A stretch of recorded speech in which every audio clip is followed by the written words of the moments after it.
Şu ana kadar yaklaşık 11.000 ton kömür dağıttık. Bu da 14.000 aileyi şey yapıyor.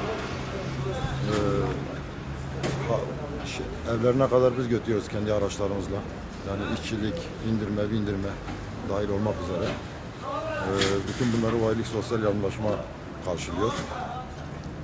Şimdiye kadar herhangi bir şikayet gelmedi vatandaşlarımızdan, Allah'a çok şükür.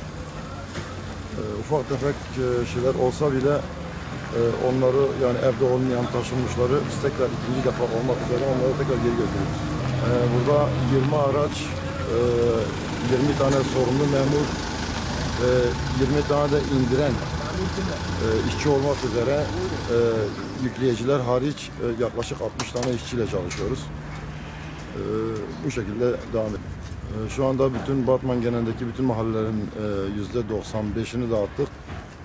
Hepsini bitirmedik ama daha yaklaşık daha 9.000 ton, 7.000 tona yakın kömürümüz var.